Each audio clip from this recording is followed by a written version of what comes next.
Something quite a few people have told me is, Clara, we get it. You have traveled a lot through China and you like talking about it. But what places would you absolutely recommend I visit?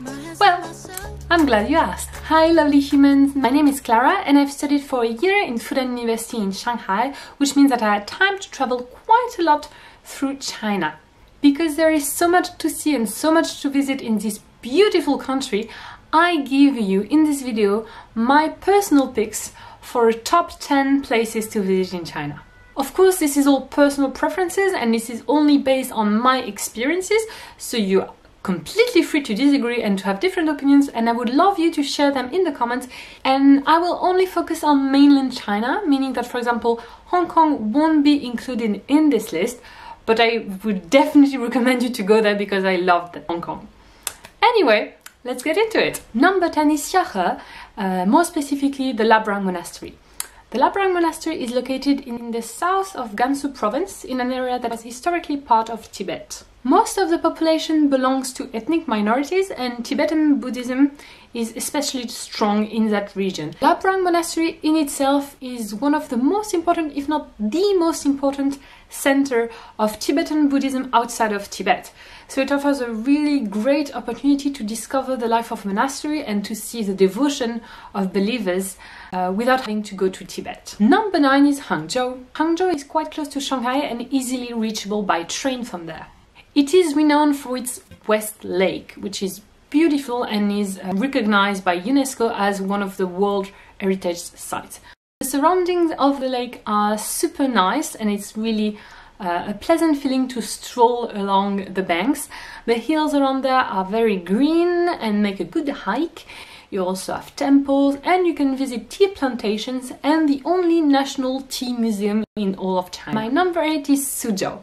Suzhou is also quite close to Shanghai and make a great weekend getaway to escape the business of the city. The historic city center of Suzhou makes its reputation as one of the Venice of China, with its little streets and pretty canals. But the most beautiful thing about Suzhou is its classical Chinese gardens, which are again a World Heritage Site. There are dozens of them, all different, but they're all similar in the fact that they're refined and they are to bring you to appreciate beauty around you.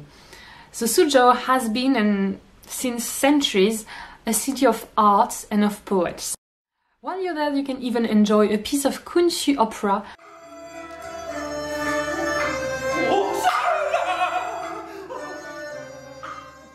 I really recommend it. Number 7 is Yangguang. The rice terraces of Yangguang, located in the south of Yunnan province, are beautiful at all times of the year. In winter, they are filled with water and provide you with great reflections of light, and in summer they are vibrant green. Hiking in the middle of rice terraces, you cross paths with people who cultivate their lands in their traditions, and you come across traditional villages of ethnic minorities.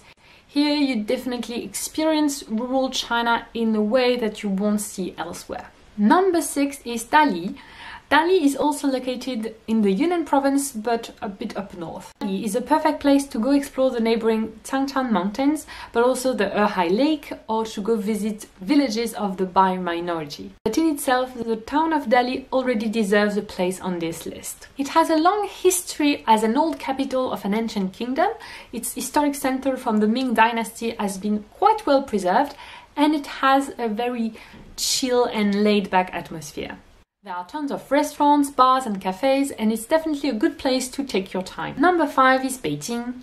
Obviously, the capital of China had to make the list. Just a little disclaimer, I had the chance of visiting Beijing in February with a perfect blue sky for an entire week with no air pollution at all, so I definitely visited Beijing at its best. Nevertheless, you have interesting museums, the fascinating Forbidden City, majestic imperial garden and palaces. You have a lively art district, great food, and a vibrant life in the streets of the Hutong, so it's really worth it anyway. Plus, you can go explore the Great Wall of China, and yes, I'm kinda cheating, it should be a different item on this list, but hey, I had to pick 10, so I'm doing my best here. The Great Wall has many beautiful sections to hike. You can choose which one you want to do based on your level of fitness and how much time you have. I personally did the renovated section of Jinsanling, which is not so popular. It's very beautiful. It's empty due to its isolated location and the fact that it is more or less forbidden to hike there. Number 4 is Shanghai. It was my home for a year and I couldn't not include it. Shanghai is the most westernized city of China, but you still have something for everyone. Want a terrific skyline? Boom! The Bund. Want an immersion in the Chinese way? Boom! The Chinese Old District. Want to get drunk and dance? There are tons of places to do that and I even have a video about it. Want some good food? I got you covered too. Want to see some Chinese classical garden? You have the Yu Garden. Want some contemporary art? The Rockbund Art Museum is for you. Want to do some shopping? Well, go and explore and bargain in the fake market. Basically, Shanghai has it all. Number 3, the Yangguang Grottos. Located near Datong in the northeast of China, the Yangguang Grottos are a World Heritage Site and one that almost made me cry because I was so shocked. In the middle of nowhere sits a lake. Within its middle, a monastery like a fortress, and on the side you have statues of Buddhas and Bodhisattvas. There are dozens and dozens of grottos you can explore, and all from the floor to the top are carved with colorful representation inspired by Buddhism.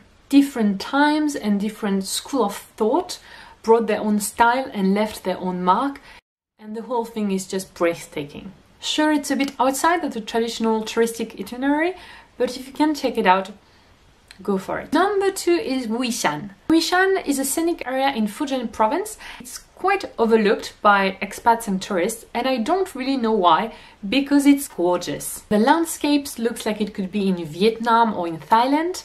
The vegetation is tropical forest/jungle. You have a wonderful river with clear water you can bathe in or you can take a boat on, and there are multiple trails you can hike that provide you with wonderful views and different sceneries. You can find lodging close to the park and spend 1 to 3 days there. Now, before telling you my number 1, I'd like to make some honorable mentions to places that didn't make the list but that I still love and that I would recommend you to visit. Binglingse in Gansu province, Wuzhen, close to Shanghai, Xi'an, specifically the Muslim district, and Kunming, the capital of Yunnan province. And now, my number 1 is Huangshan.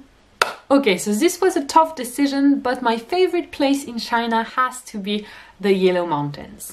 Yes, there are too many tourists. Yes, the hotel and the food are ridiculously overpriced, but it's all worth it. It was honestly the most beautiful sceneries I have ever seen in my entire life. It looked straight out of a Japanese calligraphy or Chinese painting. The clouds and the mountains form beautiful pictures during the day, and you also have magnificent sunset and sunrises. There are various trails of all difficulty level. You generally have to be careful because it can be slippery, but there is something for all level fitness. You can even take the cable car to go up and down and just visit the top of the mountains. I have made wonderful memories of so much beauty in the Yellow Mountains, so it had to be my number 1. But as I've mentioned, there are many more wonderful places to visit in China. Tell me your favorite one in the comments, or tell me which one you're the most excited about if you haven't traveled to China yet, and let's all talk about it. Don't hesitate if you want to ask me some details about a destination I mentioned, or if you have suggestions of videos. I'm always open to them. You can also send me a message on Instagram or shoot me an email. Everything is in the description. Anyway, thank you for watching and see you soon.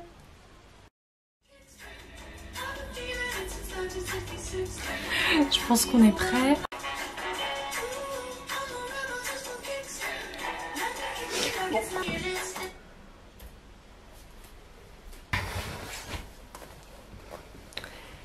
Ugh.